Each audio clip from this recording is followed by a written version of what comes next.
दिल्ली की एक अदालत के अंदर एक मुलजिम को लगातार आवाज लगाई जा रही थी। आवाज लगाने के बाद वो मुलजिम भी आता है, साथ में दो उसकी सुरक्षा में लगे हुए सिपाही भी आते हैं। और जैसे ही वो अंदर प्रवेश करते हैं, जज साहब के सामने जो कटघरे होते हैं, उसमें जब कटघरे में जाने की तैयारी कर रहा था वो कैदी, तो जज साहब उसको देखते हैं और देखकर एकदम से गुस्से से तमतमाते हुए कहते हैं कि यहाँ से चले जाओ। वो वहां से निकलता है और निकलने के बाद अदालत से बाहर चला जाता है। वो सिपाही भी उसके पीछे पीछे चले जाते हैं। यहां से जाने के बाद सीधे जाते हैं चाय की टपरी के पास और चाय वाले से कहते हैं कि 3 चाय बना देना। तीनों इत्मीनान से बैठ के चाय पीते हैं। जो कैदी होता है वो कहता है कि जज साहब ने कहा है कि तुम चले जाओ, तो मैं अपने घर जा रहा हूं, अब तुम अपना काम कर लेना, तुम अपने दफ्तर चले जाना। वो कैदी वहां से निकल जाता है। उसके बाद फिर से अदालत से जोर जोर से आवाजें लगाई जाती हैं कि धनीराम मित्तल हाजिर हो। अब धनीराम मित्तल के हाजिर होने की जब आवाज लगती है तो और कैदियों को लेकर जो सिपाही आए थे, उन कैदियों के सिपाही एक दौड़ता हुआ आता है और उन्हीं 2 सिपाही के पास जाता है जो चाय पी रहे थे। जाकर कहता है कि तुम्हारी तो लगातार आवाज लग रही है, तुम्हारा कैदी कहाँ है, उसे लेके जाओ। वो कहते हैं वो तो चला गया। अब चला गया तो बस क्या करें, उस सिपाहियों की हालत खराब हो जाती है। सीधा वो अदालत में जाते हैं। अदालत में जज के सामने पेश होते हैं। कहते हैं साहब आपने ही तो कहा था कि चले जाओ, वो तो चला गया। अब ये बात सुनने के बाद जज बहुत ज्यादा परेशान हो जाते हैं, उनका माथा और ठनक जाता है। वो कहते हैं कि वो बार बार मेरी आंखों के सामने जो आता है, इसलिए मुझे गुस्सा आ गया और मैंने ये सिर्फ कहा था बैठने के लिए कि तुम चले जाओ, तुम्हारा नंबर अभी नहीं आया है। लेकिन जब ये बात सिपाही सुनते हैं तो उनकी हालत वाकई सचमुच खराब हो जाती है। एक कैदी उनके चंगुल से भाग चुका था, जा चुका था। अब उसके लिए सिपाहियों को क्या सजा मिली होगी, सहज ही अंदाजा लगाया जा सकता है। लेकिन आज कहानी जो हम आपको सुनाने जा रहे हैं, ये कहानी उसी कैदी की है जिसके रूप रंग बहुत अलग थे। ऐसे ऐसे उसने अपराध कर रखे थे जिन अपराधों को सुनने के बाद आपको यकीन नहीं होगा कि ऐसा भी हो सकता है। लेकिन भारत के इतिहास में ऐसा हुआ है और ये सब चीजें आपको गूगल पर, यूट्यूब पर बहुत सारी इसकी जानकारी मिल जाएंगी। कहानी है एक ऐसे चोर की जिसने लगभग 1000 वाहन चोरी किए थे। कहानी एक ऐसे चोर की जिस पर लगभग 127 मुकदमे दर्ज होते हैं। कहानी है एक ऐसे चोर की जो 94 बार अदालत में पेश होता है और जेल जाता है, लेकिन अदालत उसे ज्यादा दिन तक जेल में रख नहीं पाती थी क्योंकि वो था ही इतना होशियार, था ही इतना समझदार। आदाब, नमस्कार, सत श्री अकाल। मैं उस्मान सैफी। आज की जो सच्ची घटना मैं आपको सुनाने जा रहा हूं, ये सच्ची घटना है हरियाणा प्रदेश के झज्जर की। दरअसल झज्जर के एडिशनल सिविल जज होते हैं, अचानक ही वो अपने कोर्ट में आना बंद कर देते हैं। जैसे कोर्ट में उनका आना बंद होता है तो उनको तलाश करना शुरू कर देते हैं। सबसे पहले तो जो उनके ऑफिस में लोग जुटे होते हैं, अर्दली हो या फिर बाबू हो, कई तरह के जो अधिकारी होते हैं, वो उन्हें तलाश करना शुरू कर देते हैं कि जज साहब बिना बताए कहाँ जा सकते हैं। मामला पुलिस तक पहुंचता है। अब पुलिस भी जांच पड़ताल में जुट जाती है। साथ ही ये बात पहुंच जाती है जो हरियाणा पंजाब का हाई कोर्ट होता है वहां तक। अब वहां से एक लेटर चला था जो यहाँ की झज्जर की अदालत को मिला था। दरअसल एक जज पर आरोप था कि उन पर भ्रष्टाचार का जो आरोप लगा था। लगातार अखबारों में खबर छप रही थी और खबर छपने के दौरान ही एक लेटर आता है हरियाणा के हाई कोर्ट के रजिस्ट्रार का। ये रजिस्ट्रार का जो पत्र मिलता है तो उसमें लिखा था कि जज साहब आपके ऊपर जो जांच चल रही है, आपके ऊपर जो भ्रष्टाचार की जांच चल रही है, इसलिए आपको 2 महीने की छुट्टी दी जाती है। आप जाइए, आराम करिए जब तक कि जांच पूरी नहीं होती। जज साहब चले जाते हैं आराम करने के लिए अपने घर। अब आते हैं एक और जज, उनके बारे में पत्र आता है कि ये फला जज हैं, अब ये ही सुनवाई करेंगे। लगातार जज साहब बैठकर सुनवाई करते थे। उन्होंने 40 दिन तक एक के बाद एक केस की सुनवाई करते रहे।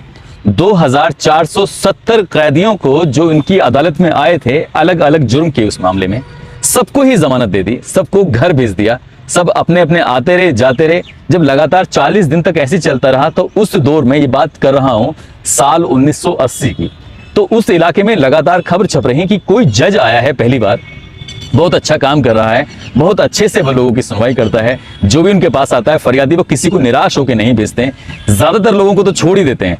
जब जज साहब के बारे में ऐसे चल रहा था तो जज साहब अचानक से गायब होते हैं।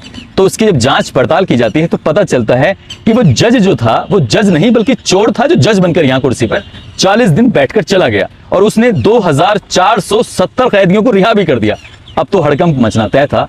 बात पंजाब हरियाणा हाई कोर्ट के रजिस्ट्रार तक पहुंचती है, बात उच्च अधिकारी तक पहुंचती है, बात जजों तक पहुंचती है।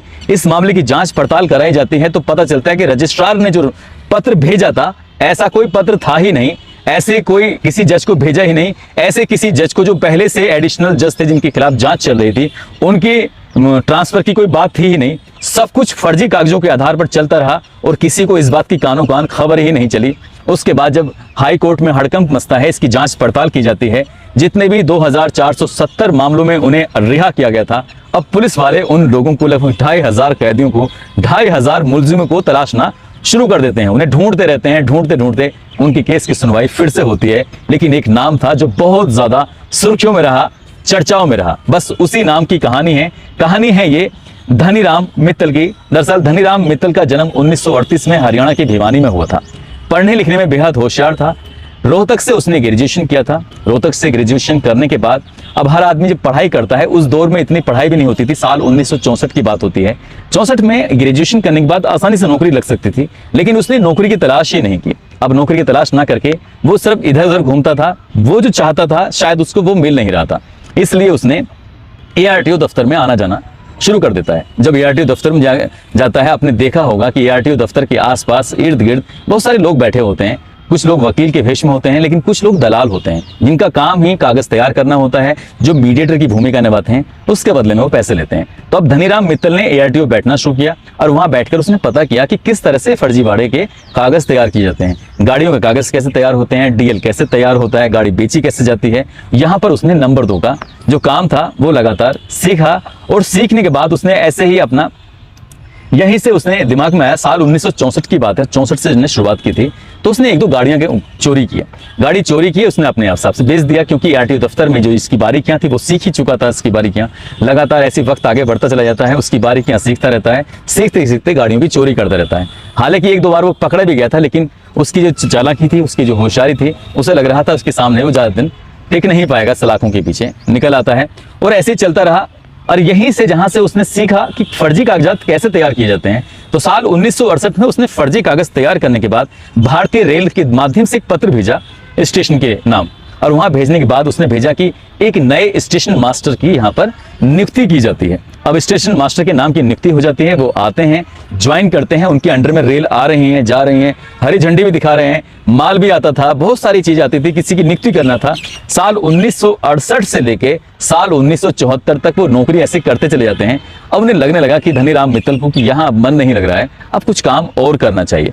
इसके बाद वो सीधा राजस्थान की तरफ चले जाते हैं।